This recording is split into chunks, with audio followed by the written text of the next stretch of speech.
Hello dear students. आज हम पढ़ेंगे हिंदी साहित्य का संक्षिप्त इतिहास में भक्ति काल के बारे में। हमने आदि काल में पढ़ लिया है, जो कक्षा 11 और 12 की बुक चल रही है। आपको ये बताया जा रहा है कि आप नोट्स कैसे बनाएं। तो भक्ति काल 1350 से 1650 ईस्वी तक भक्ति काल है। ये भक्ति काल भज धातु से बना है, जिसका शाब्दिक अर्थ होता है भाग लेना। अर्थात ईश्वर के ऐश्वर्य में भाग लेना ही क्या होती है? भक्ति होती है। भक्ति का सर्वप्रथम उल्लेख कहाँ मिलता है? अभी ये हमारी बुक में नहीं आया, लेकिन मैंने नोट्स में लिख रखा है। श्वेता उपनिषद में पहला उल्लेख मिला है। रामचंद्र शुक्ल ने क्या कहा, ये हमने पढ़ लिया है कि धर्म का रसात्मक रूप ही भक्ति है, कि धर्म का रसपूर्ण रूप ही क्या है? भक्ति है। धर्म की भावात्मक अनुभूति ही भक्ति है। प्रेम व श्रद्धा का योग ही भक्ति है। तो ये तो हमने श्रद्धा और भक्ति निबंध में पढ़ा भी था। शुक्ल जी ने कहा कि भक्ति का सूत्रपात महाभारत काल से हुआ। शुक्ल जी ने यह भी कहा कि भक्ति का प्रवर्तन पुराण काल से हुआ था। शुक्ल जी कहते हैं कि सामान्य रूप से हम कह सकते हैं कि ईश्वर यानी आराध्य के प्रति प्रेम व श्रद्धा का भाव ही भक्ति होता है। स्नेहपूर्ण अगर हम ध्यान लगाते हैं तो वो ही भक्ति है। भारत में प्राचीन काल से ही धर्म और मोक्ष साधना के 3 मार्ग बताए हैं। तो ये हमने पढ़ लिया है, ज्ञान मार्ग, कर्म मार्ग और भक्ति मार्ग। तो भारत में प्राचीन काल से ही धर्म और मोक्ष के 3 मार्ग बताए हैं। पहला ज्ञान, दूसरा कर्म और तीसरा भक्ति। भक्ति के बीज वेदों में मिल जाते हैं, क्योंकि वेदों में दैवीय शक्ति को प्रकृति के माध्यम से प्रकट किया गया है। जैसे सूर्य, अग्नि, इंद्र आदि को देवता माना गया है। तो ये हमने अपनी बुक में पढ़ा है और बहुत अच्छे से दिया गया था। उपनिषदों में ब्रह्मा, विष्णु, महेश की उपासना पर जोर दिया गया था। उपनिषदों में किसकी उपासना पर जोर दिया गया है? ब्रह्मा, विष्णु और महेश की उपासना पर। वेदोत्तर काल में देवताओं की व्यक्तिगत उपासना की शुरुआत हुई और उसी के साथ भक्ति की धारणा पैदा हो गई। ये सब किसने कहा है? रामचंद्र शुक्ल ने। भक्तिकालीन परिस्थितियां क्या थी? सबसे पहली थी राजनीतिक परिस्थिति, कि राजनीतिक दृष्टि से अशांति व संघर्ष का काल ही भक्ति काल था, कि राजनीतिक दृष्टि से अशांति और संघर्ष का काल बना हुआ था। भक्ति काल तुगलक वंश, सैयद वंश, लोधी वंश और मुगल वंश के शासन काल तक बना रहा था, यानी मुगलों के शासन काल तक भक्ति काल था।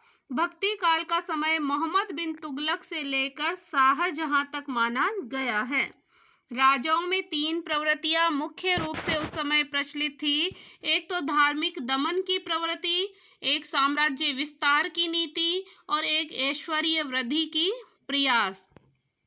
यानी अपना ऐश्वर्य, अपनी कीर्ति चारों ओर फैलाने के प्रयास में थे राजा महाराजा। अपने साम्राज्य के विस्तार की नीति को अपना रहे थे, तो बार बार युद्ध कर रहे थे और धर्म को दबाने की कोशिश की जा रही थी। ईसाई धर्म का प्रचलन बढ़ रहा था। सामाजिक परिस्थितियां क्या थी?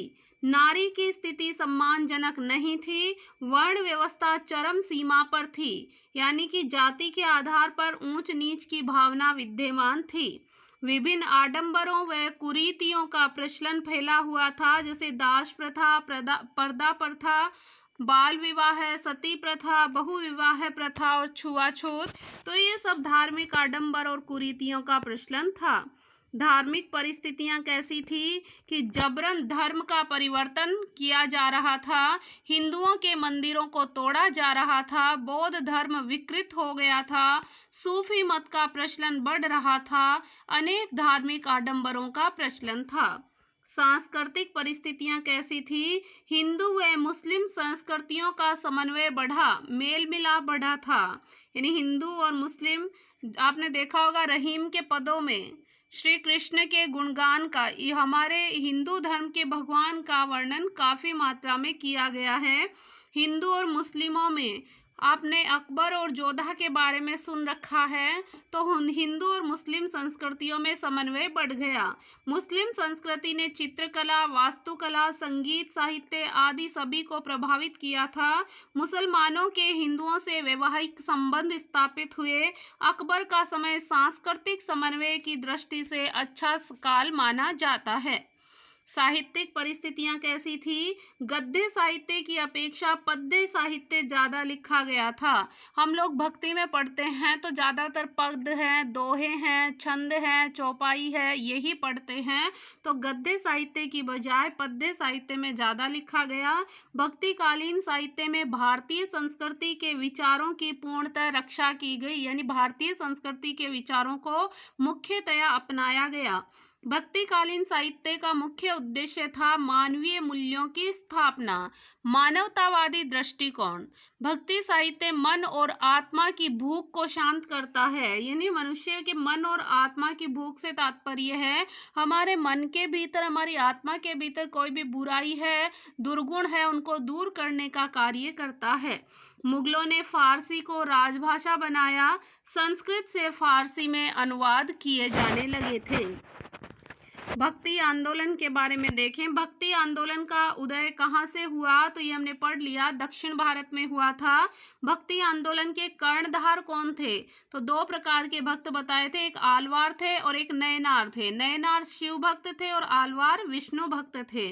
तो भक्ति आंदोलन के कर्णधार आलवार भक्त थे। रामचंद्र शुक्ल ने भक्ति आंदोलन का उदय दक्षिण भारत से ही माना है। हजारी प्रसाद द्विवेदी ने भक्ति आंदोलन की शुरुआत आलवार भक्तों से ही मानी है। हजारी प्रसाद द्विवेदी ने भी आलवार भक्तों से ही भक्ति आंदोलन की शुरुआत मानी है। भक्ति आंदोलन का सूत्रपात होने के कारण लोक प्रचलित भाषाएं भक्ति भावना की अभिव्यक्ति का माध्यम बन गई थी, यानी लोक प्रचलित जो भाषा थी उसी को भक्ति भावना की अभिव्यक्ति का माध्यम बनाया गया। इसलिए भक्ति भाव से ओतप्रोत साहित्य की बाढ़ सी आ गई थी। भक्ति आंदोलन का प्रभाव साहित्य, संगीत, वास्तुकला और चित्रकला आदि भी क्षेत्रों में देखने को हमें अब भी मिलता है कि हम कोई चित्र वगैरह देखते हैं तो उसमें ईश्वर की भक्ति भावना का वर्णन होता है। भक्ति आंदोलन से समाज में निम्न समझी जाने वाली जातियों में भी आत्म गौरव की भावना आ गई थी। जैसे रैदास वगैरह हैं, तो इन्होंने भी अच्छी रचनाएं लिखने का प्रयास किया था।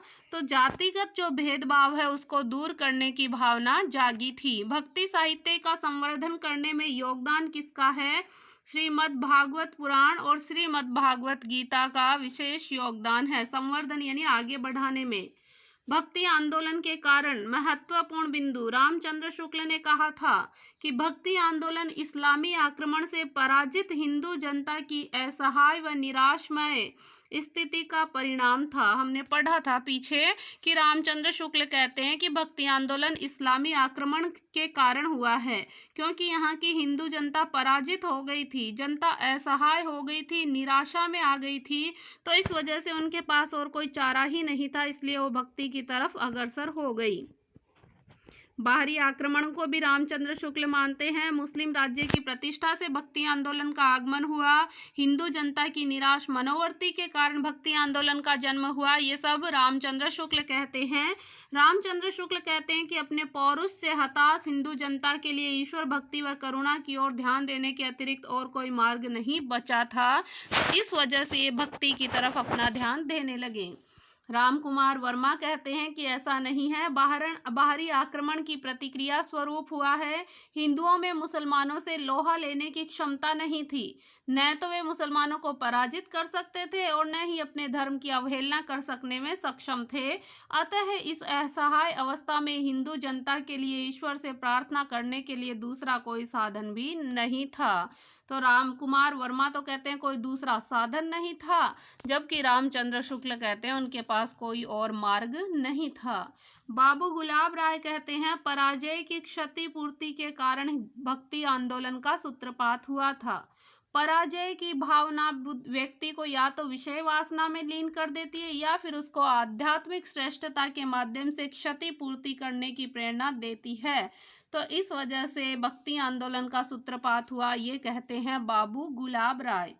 हजारी प्रसाद द्विवेदी रामचंद्र शुक्ल के मत का खंडन करते हुए कहते हैं कि भारतीय चिंतनधारा का स्वाभाविक विकास है भक्ति आंदोलन, भारतीय परंपरा का स्वतः स्फूर्त विकास है भक्ति आंदोलन, हिंदू जनता की स्वाभाविक आस्था के विकास का परिणाम है भक्ति आंदोलन, भारतीय सांस्कृतिक विकास का परिणाम है। यह बात उपासास्पद है कि मुसलमान उत्तर भारत में मूर्तियां तोड़ रहे थे और दक्षिण भारत के लोगों ने ईश्वर की शरणागति की प्रार्थना की।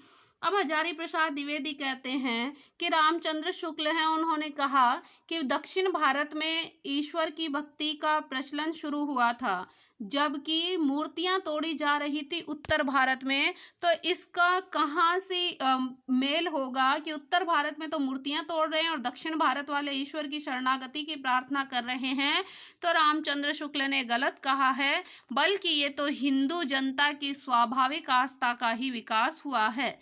द्विवेदी जी ने भक्ति आंदोलन को लोक जागरण की संज्ञा दी है। तो पूछा जा सकता है हिंदी में भक्ति आंदोलन को लोक जागरण की संज्ञा किसने दी? तो हजारी प्रसाद द्विवेदी ने दी। द्विवेदी ने भक्ति काल का मुख्य स्वर अवतारवाद को माना है। द्विवेदी ने भक्ति साहित्य को क्या क्या कहा? एक नई दुनिया कहा, अपने ढंग का अकेला साहित्य कहा और पूर्ववर्ती साहित्य से भिन्न कहा है। ग्रियर्सन, कीथ और वेबर विल्सन ने ईसाई धर्म के प्रभाव और ईसाइयत की देन के कारण भक्ति आंदोलन के माना है। ग्रियर्सन ने कहा कि उत्तर भारत में भक्ति आंदोलन बिजली की चमक के समान फैल गया, कि दक्षिण वाले आए उत्तर भारत में और यहाँ उन्होंने बिजली के समान भक्ति आंदोलन को फैला दिया था। डॉक्टर ताराचंद कहते हैं कि ये अरबों की देन है। भक्ति किसकी देन है? अरबों की देन है। आबिद हुसैन और हुमायूं कबीर कहते हैं मुस्लिम संस्कृति का प्रभाव है भक्ति। रामविलास शर्मा कहते हैं भक्ति आंदोलन को जातीय व जनवादी आंदोलन कहा है। रामरत्न भटनागर कहते हैं भक्ति आंदोलन को पौराणिक धर्म का पुनरुत्थान। कबीर ने कहा कि भक्ति द्राविड़ उपजी लाए रामानंद, और डॉक्टर सत्येंद्र ने भी इसी बात का समर्थन किया है। श्रीमद् भागवत पुराण में स्वयं भक्ति अपना परिचय देते हुए कहती है कि उत्पन्ना द्राविड़े सा अहम। तो ये इसमें श्रीमद् भागवत गीता में लिखा हुआ है। तुलसीदास को भक्ति काल का सुमेरु कहा जाता है। आलवार भक्त कौन थे? तमिल भाषा में विष्णु के उपासकों को आलवार और शिव के उपासकों को नयनार कहा जाता है। आलवार का शाब्दिक अर्थ है ईश्वर की भक्ति में लीन महापुरुष। आलवार भक्तों की संख्या कितनी मानी है? आलवार भक्तों की संख्या 12 थी। आलवार भक्तों में सबसे प्रसिद्ध कौन थे? षटकोप, जिसको नम आलवार या नक्म आलवार के नाम से भी जाना जाता है। ये अभी पढ़ेंगे, हमने पढ़ा नहीं है, आज के वीडियो में पढ़ लेंगे। षटकोप की रचनाएं हैं तिरुविरुतम, तिरुवर्गशर्यम, तिरुवायमोली। तो ये तीनों रचनाएं षटकोप की है। रामानुज का प्रादुर्भाव आलवार संतों की परंपरा में ही हुआ है। षटकोप को राम की पादुका का अवतार माना जाता है। आलवार भक्तों में केरल के चेरी वंशी शासक कुलशेखर भी हुए हैं, जिनकी प्रसिद्ध रचना है पेरुमाल तिरुमोवी। ये कुलशेखर की रचना है। आलवार भक्तों में एकमात्र महिला भक्तिन थी या कवयित्री थी आंदाल। यह पेरी आलवार की दत्तक पुत्री थी। आंदाल कृष्ण को अपना पति मानती थी। इनको दक्षिण की मीरा भी कहा जाता है, क्योंकि अब जैसे मीरा ने श्री कृष्ण को अपना पति माना, वैसे ही आंदाल ने भी अब कृष्ण को अपना पति माना, इसलिए इसको दक्षिण की मीरा कहा जाता है। भक्तिकालीन साहित्य शुरुआत में तमिल भाषा में लिखा गया था। आलवार भक्तों की रचनाओं का संकलन दिव्य प्रबंधन नाम से लिखा हुआ है, जिसको नलिये दिव्य प्रबंधन के नाम से रंगनाथ मुनि ने इसका प्रकाशन किया था। इस संकलन में 4000 पद हैं और इसके 4 भाग हैं। रामानुज का प्रादुर्भाव आलवार संतों की परंपरा में हुआ। तो ये हमने देख लिया, आलवार भक्तों से हुआ है। भक्ति काल का वर्गीकरण। सबसे पहले भक्ति काल, इसकी 2 शाखाएं हैं, निर्गुण काव्य धारा और सगुण काव्य धारा। निर्गुण काव्य धारा की फिर 2 शाखाएं, ज्ञान मार्गी और प्रेम मार्गी। ज्ञान मार्गी के प्रमुख काव्य को हम संत काव्य कहते हैं और प्रेमाश्रय या प्रेम मार्गी को सूफी काव्य कहते हैं। संत काव्य के प्रतिनिधि कवि कबीर हैं और सूफी काव्य के प्रतिनिधि कवि जायसी हैं। सगुण काव्य धारा के दो भाग हैं, एक राम मार्गी और एक कृष्ण मार्गी। राम मार्गी राम काव्य कहलाता है, कृष्ण मार्गी कृष्ण काव्य कहलाता है। राम काव्य के प्रतिनिधि कवि तुलसीदास हैं और कृष्ण काव्य के प्रतिनिधि कवि सूरदास हैं। ये क्वेश्चन है कि निर्गुण व सगुण भक्ति साहित्य की तुलना की दृष्टि से निम्न में से कौन सा कथन सही नहीं है। तो निर्गुण और सगुण दोनों में गुरु की महत्ता को स्वीकार करते हैं, तो हाँ करते हैं। ये तो दोनों ही सत्संगति को महत्व देते हैं, तो हाँ दोनों ही सत्संगति अच्छी संगत को महत्व देते हैं। दोनों ही नाम स्मरण की महत्ता को स्वीकार करते हैं, तो जी हाँ करते हैं। दोनों ही तीर्थाटन पर जोर देते हैं, तो बिल्कुल नहीं, क्योंकि जो निर्गुण भक्त हैं वो तीर्थाटन पर जोर क्यों देंगे, क्योंकि वो तो ईश्वर का रूप रंग आकार मानते ही नहीं हैं, तो इस वजह से ये गलत हुआ। अगला, सगुण व निर्गुण काव्य धारा में क्या समानता है और क्या असमानता है वो देख लें। तो सगुण और निर्गुण काव्य धारा में गुरु को महत्व दोनों में दिया गया है, नाम स्मरण पर जोर है, सत्संगति पर बल है, प्रेम को महत्व दिया गया, आडंबरों का विरोध किया गया, सदाचरण यानी हमेशा अच्छा आचरण करो, आचरण की पवित्रता पर बल दिया गया, दैन्य भाव दीनता का भाव है, समन्वयवादिता है, भक्ति भावना की प्रधानता है, भगवत विषयक रति और अनन्यता यानी भगवान के प्रति रति प्रेम रखो, और अनन्यता यानी केवल और केवल ईश्वर को सब कुछ मानते रहो, अहंकार त्याग पर बल दिया, और भक्त वत्सलता। तो ये तो सारी के सारी इसमें क्या है, दोनों में एक समान भाव है। अब सगुण और निर्गुण काव्य धारा में कुछ असमानताएं हैं, वो क्या क्या हैं। सगुण काव्य धारा में ईश्वर के साकार रूप में विश्वास करते थे, जबकि निर्गुण काव्य धारा में ईश्वर के निराकार रूप में विश्वास था। सगुण काव्य धारा में अवतारवाद व लीलावाद में विश्वास रखा जाता था, और निर्गुण काव्य धारा में अवतारवाद और लीलावाद में विश्वास नहीं रखा जाता था। सगुण भक्त प्राय समाज के सामान्य या उच्च वर्ग से संबंध रखते थे, निर्गुण भक्तों का संबंध प्राय समाज के निम्न वर्ग से था। अधिकतर सगुण कवि शास्त्रीय ज्ञान से परिपूर्ण थे, जबकि निर्गुण कवि शास्त्रीय ज्ञान से संपन्न नहीं थे, सुंदरदास को छोड़कर। ये निर्गुण भक्तियों में सुंदरदास तो सबसे पढ़े लिखे संत माने गए हैं। सगुण भक्त काव्य धारा की भगवान के अनुग्रह पर ज़्यादा जोर देते थे, और निर्गुण वाले आत्मविश्वास पर ज़्यादा महत्व दिया करते थे। तो अगर आपको ये नोट्स PDF के माध्यम से अगर चाहिए तो आप मुझे कमेंट बॉक्स में लिख देना। अब हम पढ़ते हैं अपने हिंदी साहित्य की संक्षिप्त इतिहास बुक को, जिसमें हम पढ़ेंगे भक्ति काल में निर्गुण और सगुण काव्य धारा को। तो पिछले वीडियो में हमने ये पढ़ लिया था कि कबीर तो कहते हैं भक्ति द्राविड़ उपजे लायो रामानंद, श्रीमद् भागवत पुराण में लिखा हुआ है उत्पन्ना द्रविड़ साहम। तो ये हमने पढ़ा है, नोट्स में भी देखा है। आगे हम पढ़ते हैं निर्गुण और सगुण काव्य धारा। निर्गुण सगुण भक्ति साहित्य की दो धाराएं निर्गुण काव्य धारा और सगुण काव्य धारा के रूप में हमें दिखाई देती है। इन दोनों काव्य धाराओं की दो उपधाराएं और हुई है, जो मैंने आपको अच्छे से समझा दिया। भक्ति काल एक तरफ निर्गुण, एक तरफ सगुण। निर्गुण के फिर दो भाग किए गए हैं, प्रेम मार्गी और ज्ञान मार्गी, और सगुण के फिर दो भाग किए गए हैं, राम भक्त और कृष्ण भक्त। तो निर्गुण काव्य की इन उपधाराओं को ज्ञानाश्रय शाखा और प्रेमाश्रय शाखा कहा गया। प्रेमाश्रय काव्य ही हिंदी का सूफी काव्य कहलाता है। तो ज्ञानाश्रय काव्य को हम संत काव्य के नाम से जानते हैं। कबीर आदि निर्गुण संतों के एक साहित्य को हम ज्ञानाश्रय कहने के कारण हमें प्रतीत होता है कि इन संतों ने ज्ञान पर सूफियों की अपेक्षा अधिक बल दिया है, कि सूफी लोगों ने ज्ञान पर उतना महत्व नहीं दिया जितना कि संत लोगों ने ज्ञान को विशेष माना है। कबीर आदि के यहाँ भगवत प्रेम पर कम बल नहीं है, किंतु सूफी कवि प्रेम को जितना विशद चित्रण करते हैं कबीर आदि लोग नहीं करते। कि हालांकि कबीर ने भी प्रेम को महत्व दिया है, लेकिन जितना सूफी कवियों ने प्रेम को महत्व दिया विस्तार से, उतना कबीर आदि ने नहीं दिया। इसी तरह सगुण काव्य धारा की भी दो उपधाराएं हैं, एक राम भक्ति शाखा है और एक कृष्ण भक्ति शाखा है। सगुण भक्ति के अंतर्गत राम भक्ति काव्य सामाजिक मर्यादा एवं लोक मंगल का काव्य है, तो कृष्ण भक्ति काव्य प्रधानतः लोक रंजन के पक्ष को अपनी कविता का विषय बनाता है। कि राम भक्ति काव्य है वो सामाजिक मर्यादा और लोक मंगल को विशेष महत्व देता है।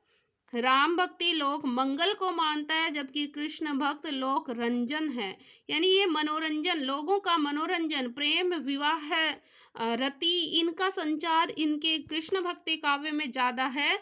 जबकि राम भक्ति काव्य में पौरुषत्व की भावना को अधिक महत्व दिया गया है, लोक मंगल की भावना का ज्यादा ध्यान रखा गया है।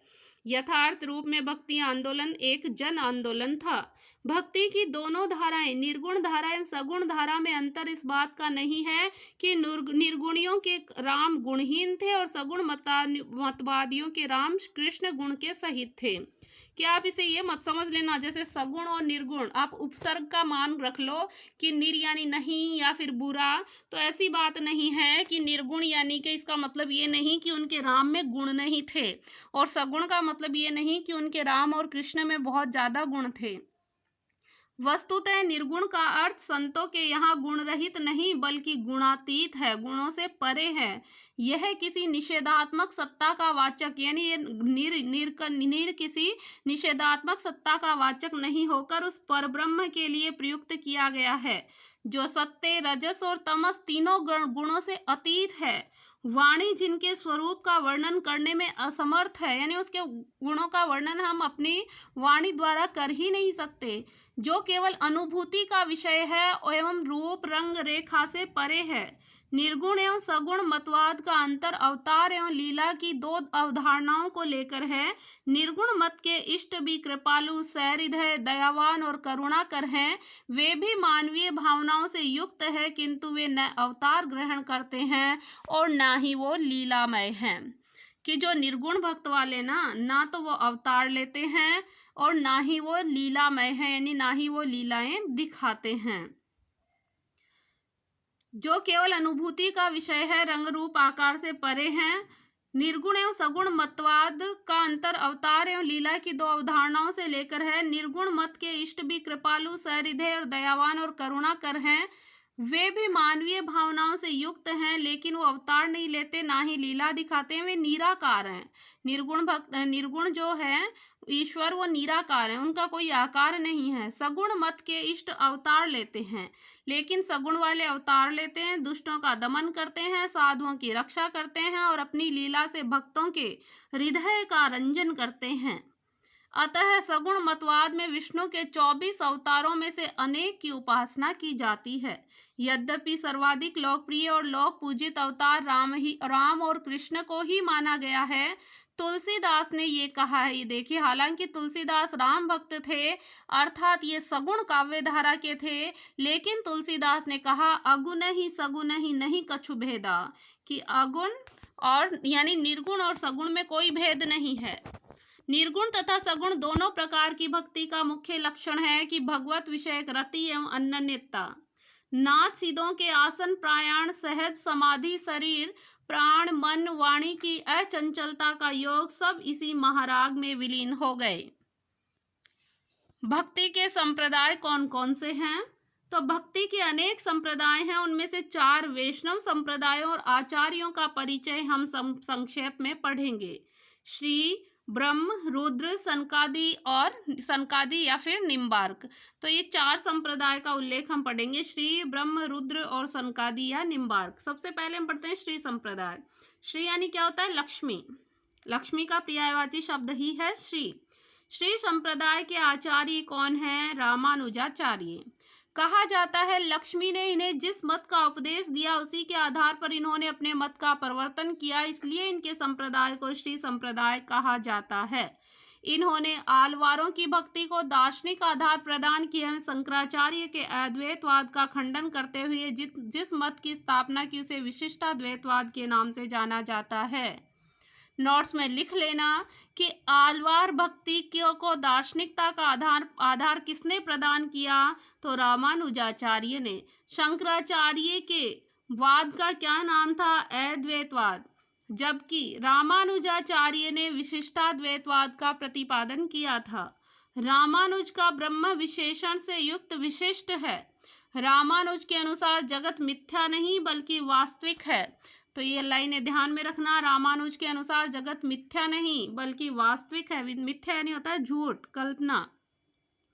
जगत शरीरी है और ब्रह्म शरीर है।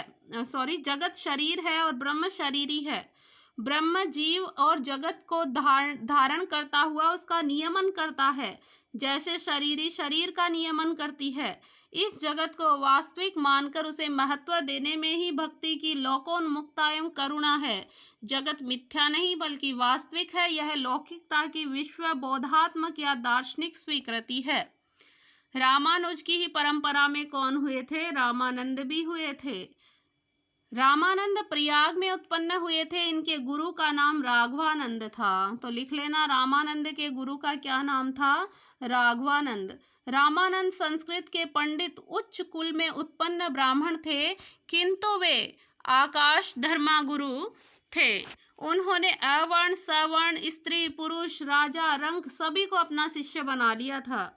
उनका विचार था कि ऋषियों के नाम पर गोत्र एवं परिवार बन सकते हैं, तो ऋषियों के भी पूजित परमेश्वर के नाम पर सबका परिचय क्यों नहीं दिया जा सकता।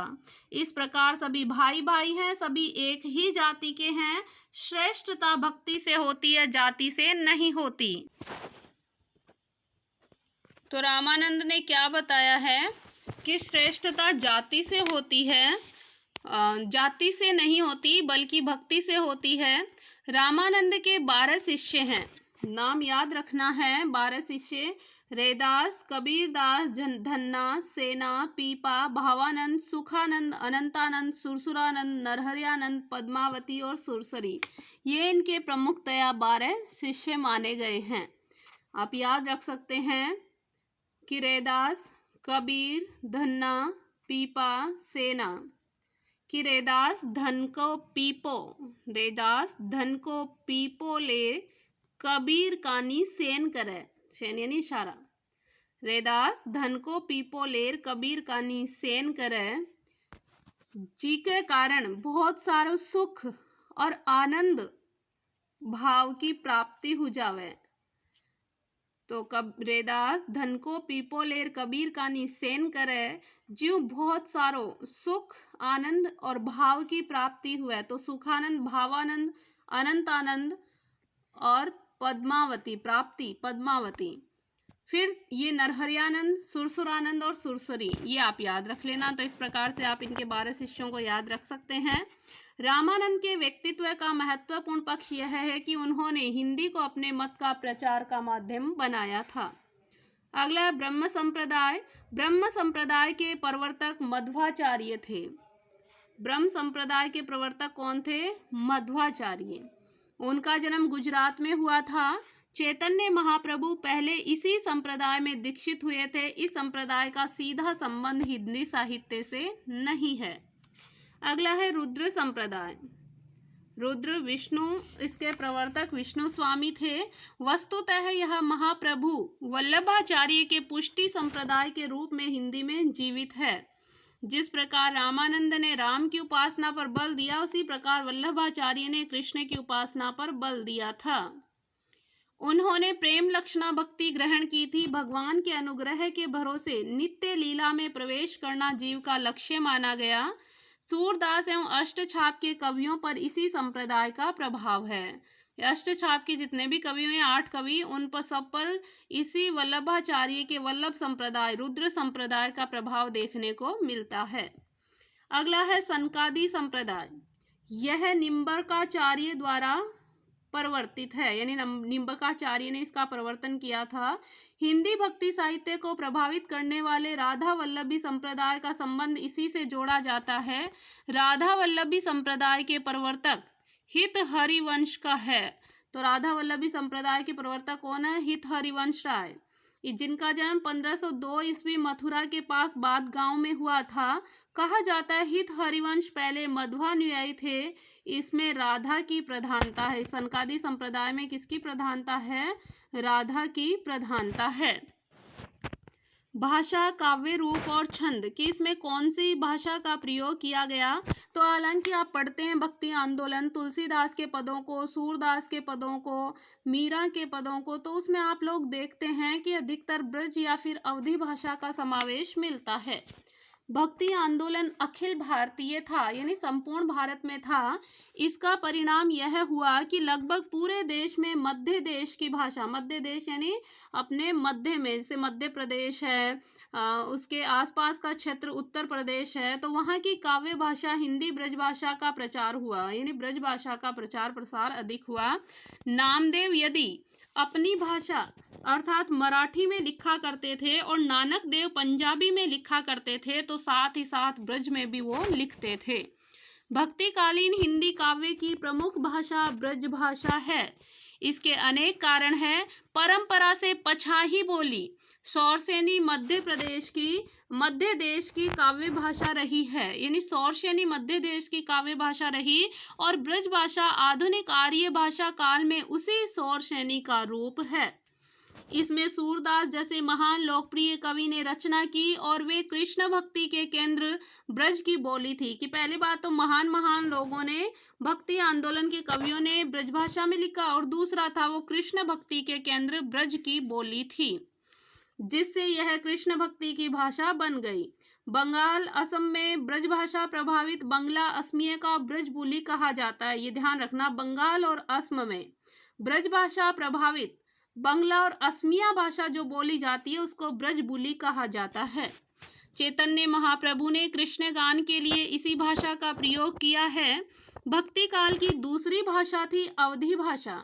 यद्यपि यह ब्रज भाषा की जितनी व्यापक नहीं थी, अवधि में काव्य रचना प्रधानतः राम परक और अवध क्षेत्र के कवियों द्वारा की गई है। हिंदी के सूफी कवि अवध क्षेत्र के ही थे। फिर भी यदि उन्होंने अवधि में प्रबंध काव्य लिखे तो उसकी कोई परंपरा अवश्य रही होगी। प्राकृत पेंगलम, कुछ याद आया प्राकृत पेंगलम से? कि प्राकृत पेंगलम में किन की रचनाएं शामिल थी, ये आपको लिखना है।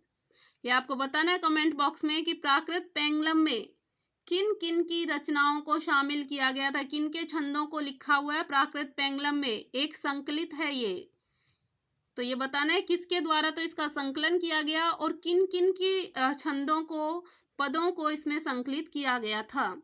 तो प्राकृत पेंगलम के अनेक छंदों की भाषा में अवधि कहीं कहीं व्यवस्थित रूप में दिखलाई पड़ती है। राहुल सांकृत्यायन जी ने पवन चरियू की भाषा में कुंजी के शब्दों को अवधि ही कहा है। कि पवन चरियू की भाषा में जो कुंजी के शब्द हैं उनको अवधि भाषा में लिखा हुआ बताया किसने? राहुल सांकृत्यायन ने। संभवतः अवध क्षेत्र व्यापारिक या सैनिक दृष्टि से 14वीं और 15वीं शताब्दी में महत्वपूर्ण रहा हो। धार्मिक दृष्टि से राम की काव्य भूमि अयोध्या के कारण वह महत्वपूर्ण था ही। भक्ति काल में किसी महान कवि ने शुद्ध खड़ी बोली में कोई रचना नहीं लिखी। उसका मिश्रित रूप आप सदुकड़ी अवश्य देख सकते हैं, जो कबीर की भाषा थी। सदुकड़ी भाषा में आपको पंजाबी, राजस्थानी खड़ी बोली, ब्रज और कहीं कहीं अवधी भाषा का पंचमेल देखने को मिलता है। तो ये पूछा जा सकता है सदुकड़ी बोली में कौन कौन सी भाषाओं का मेल है? पंजाबी, राजस्थानी, खड़ी बोली, ब्रज और अवधी भाषा। भक्ति साहित्य अनेक विधाओं और छंदों में लिखा गया, किंतु गेय पद और दोहा चौपाई में निबद्ध कड़वक वदता उसके प्रधान रचना है। कि आपको हालांकि गेय पद सारे मिलेंगे, लेकिन ज्यादातर दोहा चौपाई शैली में लिखी हुई रचनाएं मिलेंगी। गेय पदों की परंपरा हिंदी में सिद्धों से प्रारंभ होती है। सिद्धों से आपको पता होगा, सरहपा की रचनाओं के बारे में आपने देखा था, दोहा और पदों में लिखी गई थी, दोहा और चौपाई शैली में लिखी गई थी। नानक, नामदेव, कबीर, सूर, तुलसी, मीराबाई आदि ने गेय पदों में ही रचना की है। गेय पदों में काव्य और संगीत एक दूसरे से घुलमिल से गए हैं। संभवतः ये कवि राग रागिनियों को ध्यान में रखकर इन गेय पदों की रचना करते थे। गेय पदों की प्रारंभिक पंक्ति आवर्ती या टेक होती थी कि पहली पंक्ति में तो महत्वपूर्ण बात आवर्ती या टेक, आप कोई भी रचना पढ़ सकते हैं, जैसे संतो भाई आई ज्ञान की आंधी रे, तो पहले तो ये टेक होती थी, अर्थात वह केंद्रीय कथ्य होता था, यानी मुख्य बिंदु वही होता था पहली पंक्ति, और बीच की पंक्तियों में उस कथ्य की व्याख्या होती थी, और अंतिम पंक्ति में रचनाकार अपना नाम डालकर गेय पद समाप्त कर देता था। लास्ट पंक्ति में आपको जरूर नाम देखने को मिलेगा, जिसमें चाहे कबीर का नाम कबीर ने लिखा, कबीर का नाम है, दादू ने लिखा, दादू का नाम है, मीरा ने लिखा, मीरा का नाम है, तो लास्ट के पद में आपको जरूर कवि रचनाकार का नाम मिलेगा। यह अपने अनुभव से गेय पद के कथ्य को सत्यापित करता है। दोहा चौपाई की परंपरा भी सरहप्पा से मिलती है। ये आपको बता दिया कि दोहा चौपाई शैली में सरहप्पा ने लिखा था, जो एक सिद्ध था, सरहप्पा से मिलने लगती है, किंतु सरहप्पा ने कोई प्रबंध काव्य नहीं लिखा था। लगता है दोहा चौपाई में प्रबंध काव्य लिखने के लिए अवधि की प्रकृति अधिक अनुकूल है। जायसी पूर्व अवधि कवियों के भी अनेक काव्य चौपाई दोहे में कड़वक बद मिले हैं कि जायसी से पहले, हालांकि जायसी की भी अवधि भाषा में ही रचना लिखी हुई है, लेकिन इनसे पहले भी जितने कवि हुए हैं उन्होंने दोहा चौपाई में शैली में लिखा तो वहां पर अवधि भाषा का ही प्रयोग किया है। जैसे भीम कवि का हम दंगवे पुराण देखते हैं, सूरजदास की एकादशी कथा देखते हैं, पुरुषोत्तम दास का जैमिनी पुराण देखते हैं, ईश्वर दास की सत्यवती कथा, किंतु यह रचना रूप सूफी कवियों विशेषतः जायसी के हाथों अत्यंत परिष्कृत हुआ। तुलसीदास ने इसे चरमोत्कर्ष पर पहुंचाया था। यानी इन सभी रचनाओं में आपको अवधि भाषा की ही जानकारी मिलेगी। दोहे की परंपरा अपभ्रंश से मिलने लगी। सरहपाद का दोहा कोश प्रसिद्ध है। दोहा नाम से आदिकाल में ढोला मारूरा दूहा जैसा प्रबंध काव्य भी देखने को मिलता है। भक्ति काल में कबीर के दोहे साखी के नाम से जाने जाते हैं। तुलसीदास ने रामकथा दोहावली अवधि भाषा में ही रची थी। दोहे का ही एक रूप सोरठा, यानी राम कथा है वो दोहे में रची गई है, और जो दोहे का ही एक रूप है वो सोरठा है। छपय, सवैया, कवित, भुजंग प्रियात, बरवे, हरिगीतिका आदि भक्ति काव्य के बहु प्रचलित छंद हैं। तो इनके बारे में तो आपको जानकारी होगी छंदों के बारे में, और हम पढ़ेंगे भी इन छंदों को। सवैया, कवित हिंदी के अपने छंद हैं जो भक्ति काव्य में दिखाई पड़ते हैं। इनकी स्पष्ट परंपरा पहले नहीं मिलती। तुलसीदास ऐसे भक्त कवि हैं जिनके यहाँ मध्यकाल में प्रचलित प्राय सभी काव्य रूप मिल जाते हैं। तुलसी ने मंगल काव्य, नहछु, कलेऊ और सोहर जैसे काव्य रूपों का उपयोग किया है। मंगल काव्य लिखे हैं, मंगल काव्य यानी जिसमें मंगल ध्वनियां हो, शुभ कार्य के लिए जो किए जाएं, जैसे नहछु, कलेऊ, सोहर। तो नहछु और कलेऊ है ये विवाह के समय गाए जाने वाले गीत हैं, और सोहर पुत्र जन्म के समय गाए जाने वाले गीत हैं। आदिकाल में विविध छंदों में प्रबंध काव्य रचे जाने लगे। उदाहरण के लिए पृथ्वीराज रासों में छंद बहुत जल्दी जल्दी बदल जाते हैं। यानी पृथ्वीराज रासों में छंद बहुत जल्दी जल्दी परिवर्तन किए गए हैं। सूरदास और तुलसीदास भी छंद परिवर्तन करते हैं, लेकिन पृथ्वीराज रासों में जितने जल्दी परिवर्तित हुए उतने जल्दी नहीं किए। यानी चंद्रबरदाई ने जितने जल्दी छंदों में परिवर्तन लाया उतना सूरदास और तुलसीदास नहीं लेकर आए। केशव की रामचंद्रिका में बहुत जल्दी जल्दी छंद परिवर्तित हुए हैं। इस प्रकार हम देखते हैं कि भक्ति आंदोलन के विकास में अनेक स्थितियों का योगदान है। भक्ति मूलतः एक धार्मिक साधना पद्धति, ज्ञान योग, कर्म योग के समान एक योग है, किंतु ऐतिहासिक विकास के एक विशिष्ट दौर में एक लोकोन्मुख अखिल भारतीय आंदोलन बन गई।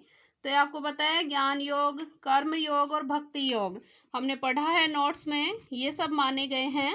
धर्म उसका रूप है और मानवीय करुणा उसकी अंतर्वस्तु। हिंदी साहित्य के इतिहास का भक्ति आंदोलन इसी धार्मिक आंदोलन पर आधारित है। अब हम पढ़ेंगे निर्गुण ज्ञानाश्रय शाखा, और इसमें कौन कौन से संत हुए हैं, क्या क्या उन्होंने रचनाएं की हैं, कैसे उन्होंने लिखा है, किस भाषा का प्रयोग किया है। तो ये सब हम पढ़ेंगे नेक्स्ट वीडियो में। तब तक के लिए धन्यवाद।